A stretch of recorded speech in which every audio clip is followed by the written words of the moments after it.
Good morning. Good morning. Good morning, Mayor Johnson and members of the City Council. My name is Fasika, and I have been a resident of the 8th Ward for more than 8 years. I'm also an Ethiopian immigrant who has called Chicago home for the last 27 years. I'm here today representing the United African Organization, which is a part of the Illinois Coalition for Immigrant and Refugee Rights, as well as our partners at Not MeWe. As a resident of the 8th Ward, I'm extremely concerned about the lack of a community benefits agreement and what that means for my community, my neighbors, and the largely Black community that continues to be dismissed and neglected. We need City Council to pass the CBA ordinance to protect long-term residents of South Shore and Woodlawn from displacement. We're asking for you to invest in our communities and support the CBA ordinance. Additionally, for the last 2 years, members of the Illinois Coalition for Immigrant and Refugee Rights and community leaders have been showing up to City Council meetings to talk about the urgent needs of our local organizations as we responded to a manufactured crisis that used real people as pawns and put our city on edge. As the mayor and as alderpersons, the challenges that you face in crafting the upcoming city budget existed long before Texas Governor Abbott sent the first bus, just as the issues Abbott tried to exploit existed long before he decided to target our city and our values. And how you approach the budget heading into 2025 will set the tone for how the city is able to respond to the needs of both the most vulnerable Chicagoans and how the city is able to respond to crisis in the future. So my ask for all of you is to generate revenue for from those who have the means and not to balance the budget on the backs of working Chicagoans. You have options at your disposal, including a corporate head tax, reallocating TIF surpluses, a jet fuel tax, a payment in lieu of taxes program. Together, these revenue streams could generate hundreds of millions of dollars that can begin to close the budget gap and preserve city services for those that need them. Now is time to enact these long-term solutions to the long-term issues that Chicago has been facing. Thank you for your time this morning. Thank you. Good morning, Good Mayor morning. Johnson and members of the City Council. On October 7, a year ago, Hamas murdered 35 American citizens, among 1,200 Israelis.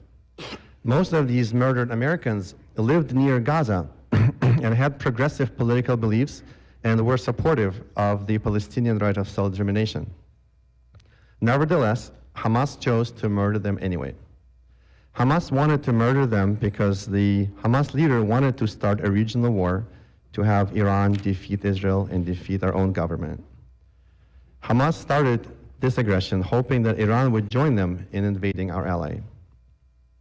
This decade is becoming an open season on our country, with Russia invading Ukraine, China planning to invade Taiwan 3 years from now, and Hamas invading Israel a year ago, hoping to start a big war in the Middle East. I also want to remind you how Hamas prepared themselves to sacrifice tens of thousands of Palestinians in this war. Here in America, our Constitution says that our military is prohibited from using civilian homes for themselves. If our military came to you and said that your home is going to be part of an army base and the army base will be under your home, would you agree? I think not. I'm sure you would refuse and you would fight against having your home used to shelter soldiers hiding under your home. On the other hand, in Gaza, the leader of Hamas, Sinwar, built tunnels under people's houses and under schools and under mosques to hide the Hamas soldiers under the civilians. His soldiers even built exits in and out of his tunnels into the homes of civilians. These exits go even into the bedrooms of married couples to allow the Hamas soldiers to hide among the Palestinians. So on this anniversary of the Hamas attack, I want you to tell Hamas that murdering Americans and sacrificing Palestinians for their war is wrong. Thank you. Thank you.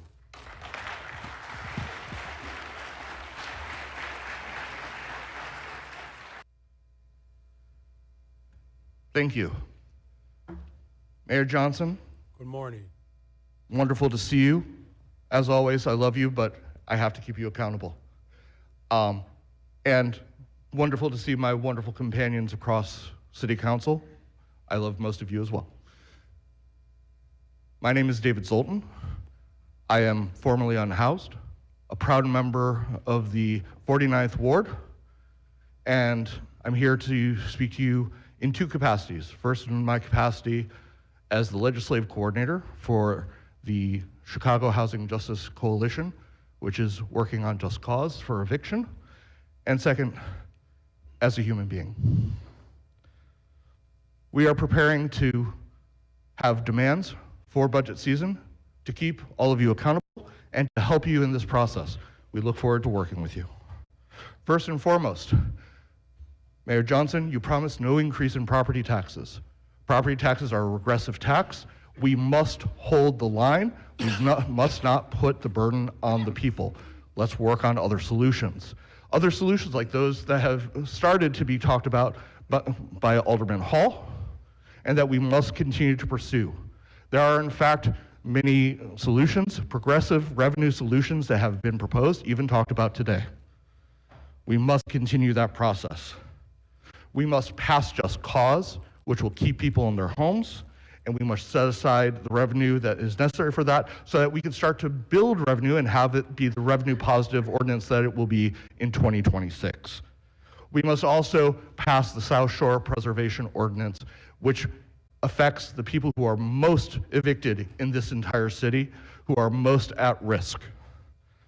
And finally, I implore you, fire CEO Tracy Scott from the CHA and put somebody else in place. It is essential to ensuring the landscape ahead. Now on a personal note, I'm the grandson of the survivors of Auschwitz and the survivors of freedom fighters in Budapest. I was raised in the Jewish social justice tradition. My grandmother ran a resistance cell, an underground resistance cell in Budapest to keep people alive. And from her, I learned that the only way to keep people safe is care and compassion, not war. We must end the war in Gaza. We absolutely must move forward towards real solutions, towards peace. We must free Palestine and end the white supremacist Zionist movement and move towards ending Israel. Mayor Johnson, members of the City Council, good morning. Good morning. I am Rabbi Michael Siegel. I am a resident of the 46th Ward. I am the senior rabbi of the Anshe Emet Synagogue, which just celebrated its 150th anniversary. This Friday night begins the holiest day on the Jewish calendar, Yom Kippur, and as part of the ritual, we will participate in a martyrology service. Ela Ezkara, the prayer begins, these I remember. On October 7th, we began this process as we remember 1,200 men, women, and children who were slaughtered on that day. More than 250 people taken hostage, many of them murdered. And of them, 35 Americans, all through the terrorism of Hamas. I'm here today to bear witness to the memories of the 35 American citizens who were murdered for being in the only Jewish state. I speak their names into the public record to do my part to ensure that they are not forgotten. Chaim Katzman, 32 years old, Lotan Abir, 24 years old, Deborah Matthias, Shlomo Matthias, Adrian Netta, 66 years old, Egal Watts, 53 years old. Amit Wax, 48 years old. Daniel Ben Senior, 34 years old. Roe Weiser, 21 years old. Itai Glisko, 20 years old. Aryeh Shlomo Zirig, 27 years old. Daniel Waldman, 24 years old. Cindy Flash, 67 years old. Egal Flash, 66 years old. Jonathan Rome, 23 years old. Rose Lubin, 21 years old. Laura Abromov, 20 years old. Yanai Kaminka, 20 years old. Carol Simantov, 70 years old. Johnny Simantov, 36 years old. Arbel Simantov, 5 years old. Shachar Simantov, 5 years old. Omer Simantov, 2 years old. And Hirsch Goldberg Poland, 23 years old. For all those whose names are not public, we lift their names in our hearts. Eila Ezkara, these I remember, and may all of the victims' memories be for a blessing. Zichronam Livracha.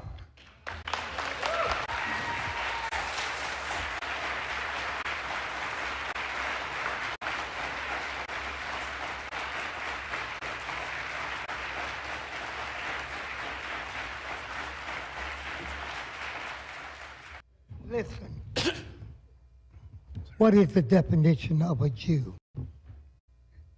Is it a religion or is it a race? Now, when did this so-called Israel pop up? After World War II. America didn't want all of these people here, so they went to Africa. Everybody go back home to Africa. And they created a country they call Israel. All of this is Africa. They renamed the map. They renamed it as the Middle East. That's Africa. The Jews, that's a black man religion. Islam, that's a black man religion. Hindu, all of these religions of the world come from the black man. So you all are being miseducated, uninformed, and unengaged. Who are Jews? I'm a Jew. It comes from Ethiopia. All of that is Africa. But you're being miseducated. So America, they say, we don't want them all over here. We'll go to Africa and we'll create a little state for them. So they're talking about the blood, the sweat, the Holocaust. It's nothing like slavery. Enslaved by the Europeans and other people. We are truly survivors of our Holocaust. Born in America, brought to America, enslaved in America. Now wait a minute, you got the right one. You got the right one. It's something inherently wrong here. It's waste, it's fraud, it's abuse, it's racism, all of these negative things. Why does this exist? This is a Democratic cesspool. All Democrats, all 69 in each other, and they're trying to put it on the back of this black man here. They've been picking out who they want, the mayor, for the superintendents of these various departments. But now they want to change. So don't beat up on him. Beat up on yourself. All of you all are the problem because you're all Democrats. Now look at this red hat. Go red. Go red. Go red. Do you know what a one-party system? It means corrupt, fraud, and abuse. It's no check and balance. You know, I use the word 69, and all of them are Democrats. We need a multi-party system. It's not good to have all mamas. And no. Thank you very much for your comments. Testing 1, 2, 3. Okay. Yeah, this is the spirit, higher power drove me here to talk. I didn't expect to talk, but I wasn't expecting to talk, but this is like something with some energy, because this is like a positive energy right here. And I'm speaking for, the people that's, I call, that everybody calls so-called blacks. So I'm speaking from energy. I was told to speak up here. Let me see, take my time, only 3 minutes. We have to respect the so-called black people because my sources tell me they're original from this land. It's a lot of stealing and tricking the people, the so-called blacks, taking advantage of, just taking their kindness for weakness. Like, I got original soul, and my fathers, my great-great-grandfathers, great-great-grandmamas, has like original soul. My study is that we let my forefathers, my grandmamas, let people in, and we looked out for them at the kindness of our heart. And I feel like a lot of people is taking their kindness for weakness by they just taking their kindness for weakness, not looking out for their great-grandchildren and stuff like that. What is going on is just a lot of cheating and stealing, a lot of tricks. It's just a lot of tricks going on. And I'm speaking from a higher power. Just last week by Malcolm X College, I just be getting these signs. It was just a rainbow shooting star. And it's a lot of stories I got to put out in the book, but you have to respect us as a people. You can't cheat us, and you can't look for us to accept what y'all doing, because people is hurting with the homelessness, mental illness, lack of jobs, and lack of respect and stuff. So, y'all have to treat, people come here, y'all have to treat the so-called blacks with respect, look out for them, help them out, and we're gonna help expand as people and help other people out in situations, because we got good hearts, and that's what we do. Thank you. My name is Yossi Held. I am the proud resident of the 50th Ward. I'd like to thank the mayor, city council, and especially my alderperson, Debbie Silverstein. Thank you so much for all that you do for not just the Jewish community, but the greater Chicago community. I stand here 369 days after Hamas launched a horrible, horrific war against Israel, against innocent children, grandparents, Holocaust survivors, innocent civilians just sitting in their homes, 1,200 of which were slaughtered on that horrible Black Saturday in Israel. Over 250 hostages were taken, only 100 remain alive, lives lost, times lost, families shattered. But here I stand today, resolute that our city council, our municipalities around the country will do the right thing and stop this endless cycle of introducing unilateral ceasefires or calls on a democratically elected state like Israel to cease and desist while Hamas, Hezbollah, and other agents of terror rearm. We cannot allow this to happen. We cannot allow this to happen in the city of Chicago ever again. And I thank all the alderpersons here that voted against that horrible resolution. I also stand here as a proud member of the Jewish community, resident of the city of Chicago, a proud alumni of Ida Crown Jewish Academy, a proud Zionist. That word has often been misinterpreted, misused. It literally means the right of Israel to exist. So if anyone has a problem with being a Zionist, they have a problem with Israel's right to exist. And any manifestation of that word is misinformation. And that is something that the organization that I am the executive director for of the Midwest, it's called Stand With Us. We fight misinformation, anti-Semitism, and support Israel internationally. At the crux of a lot of the problems that we have in public society is misinformation, people talking past each other instead of to each other, I call on each and every one of our elected officials standing here today in our community and our great city to listen to each other instead of screaming past each other. I think we'd all find common ground if we just took the time to hear. And I also stand here today as the proud grandson of Holocaust survivors. Never in a million years would I ever have thought that I would be reliving the horrors of their shared experience. But here we are today. What's different today is that I have the tools that I learned in high school and at the University of Illinois, Chicago, and through my work, that talking, learning, respecting goes a long way. We are all on this planet together for an extended period of time. Let's share it respectively, and let's free Hamas, or free Gaza from Hamas. Thank you very much for your comments.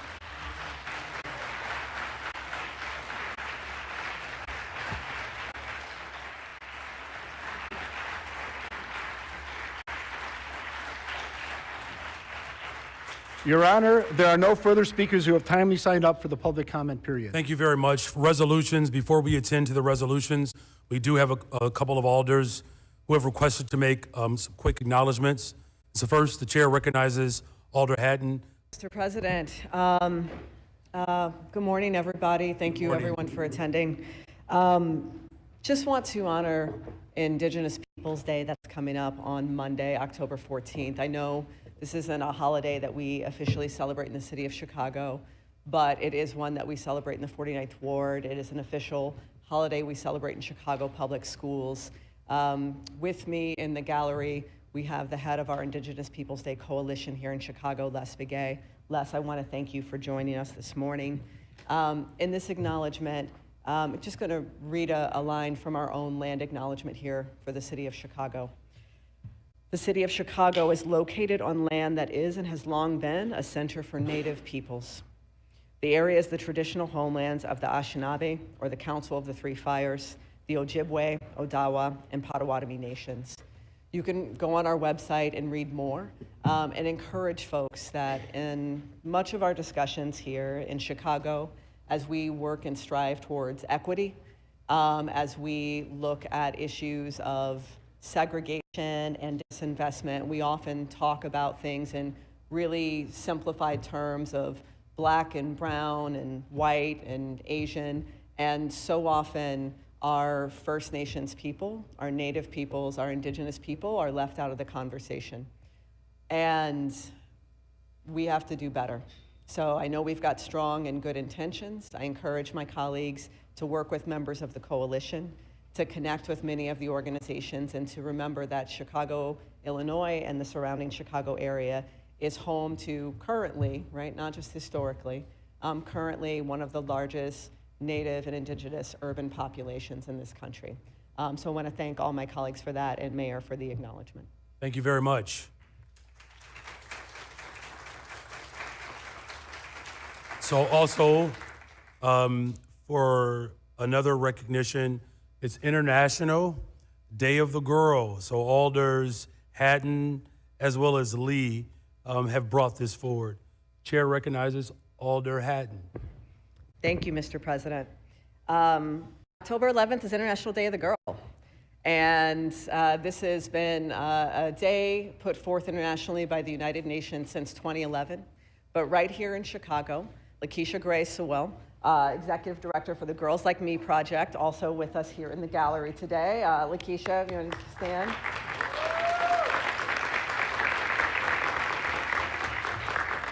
Her organization, the Girls Like Me Project, has been celebrating this here in Chicago since 2012.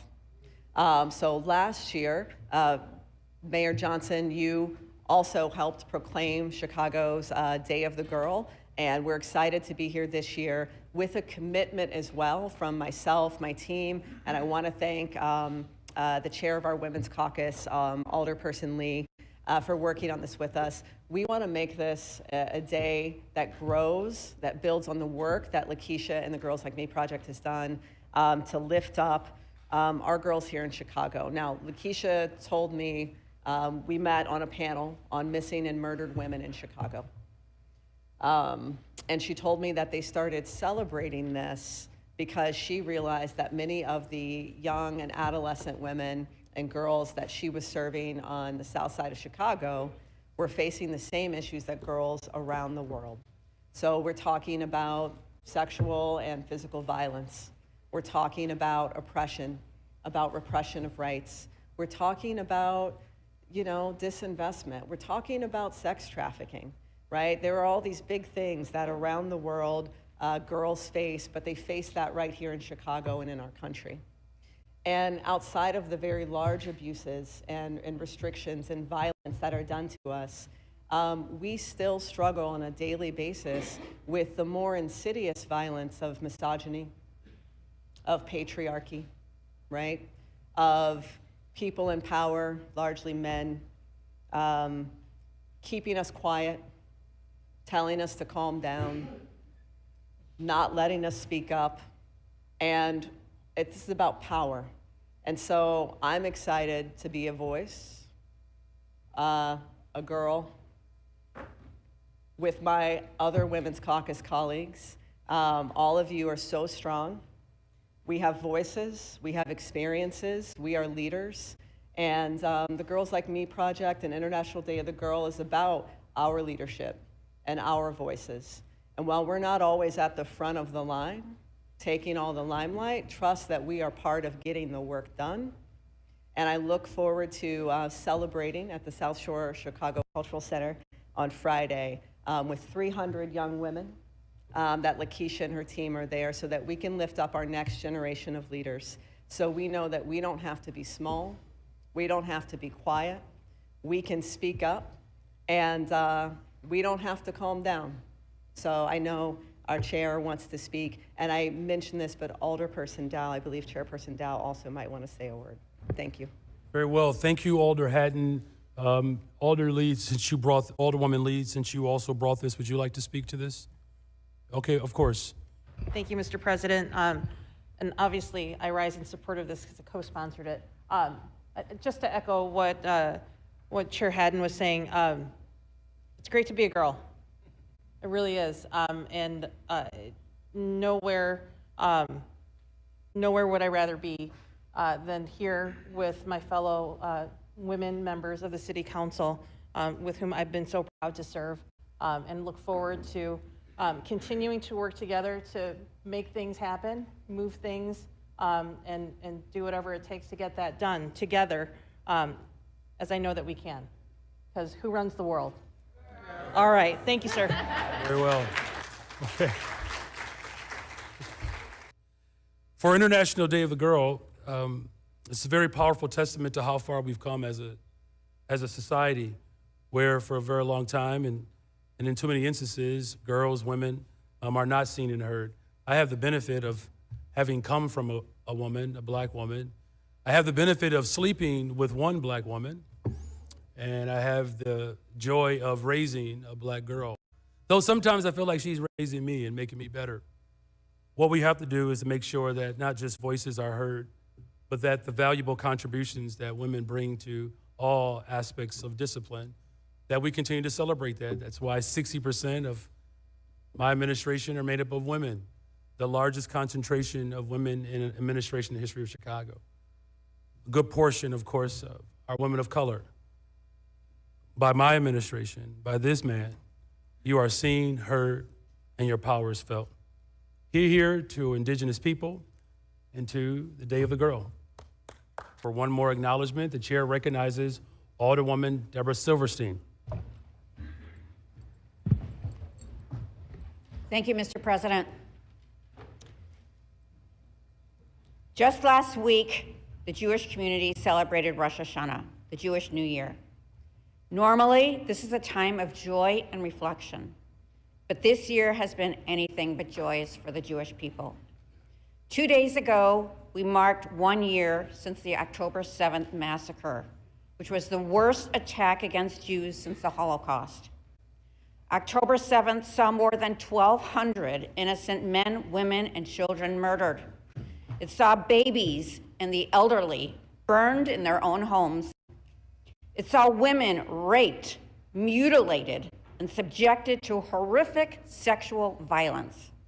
It saw more than 250 innocent people kidnapped and carried into Gaza to suffer in Hamas tunnels.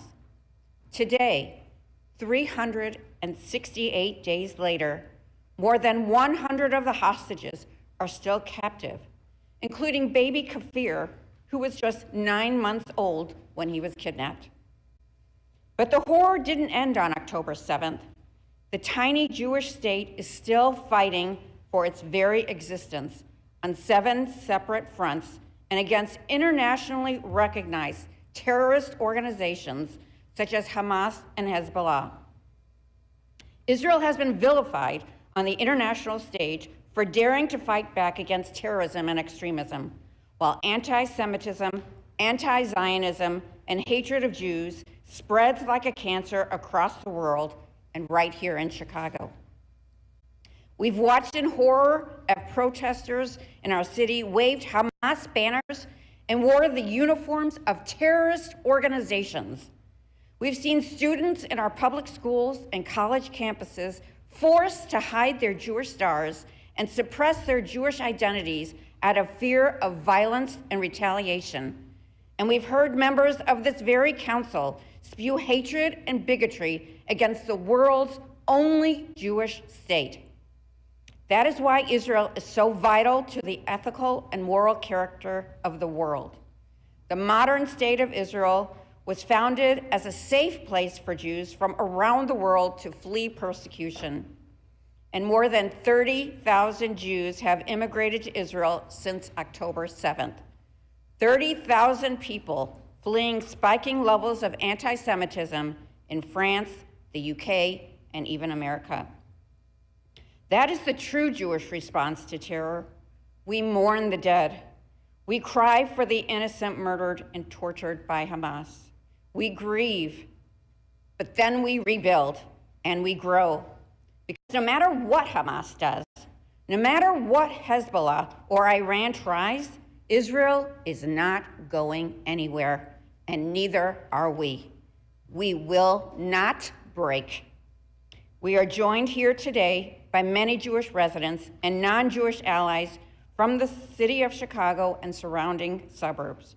We are here as a united, strong community, and I want to recognize representatives from the following organizations: the JUF, ADL, AJC, Simon Wiesenthal Center, Stand With Us, Hillels, APAC, Decalogue, FIDF, Ida Crown Jewish Academy, Anshe Emet Synagogue, Temple Shalom, Anshe Shalom, Kins of West Rogers Park, Chicago Sinai, KAM Isaiah Israel, Lakeshore Drive Synagogue, Kehilat Chovavet Zion, Temple Beth Israel, Skokie Valley Agudath Jacob, Or Torah, University of Chicago Hillel, Northwestern Hillel, Metro Hillel, Emmanuel Congregation, Base Hillel, JFNA, Loop Synagogue, Chicago Rabbinical Council, Fossman Yeshiva High School, and Quinton Road Baptist Church.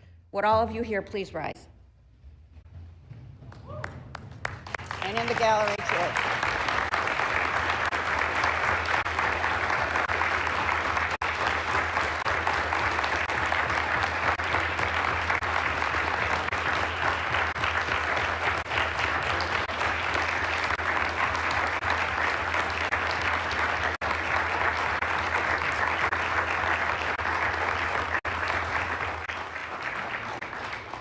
Now, I ask for my colleagues to rise as well for a moment of silence for those murdered on October 7th and a fervent prayer for the safe return of all of the hostages. Thank you, Alderwoman Silverstein. Would the chamber please all rise for a moment of silence?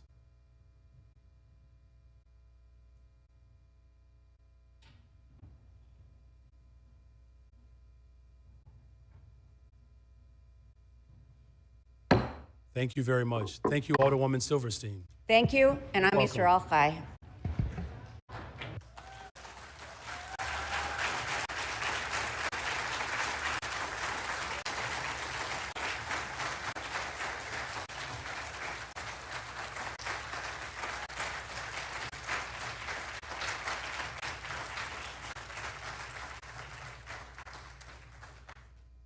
Thank you to the alders for those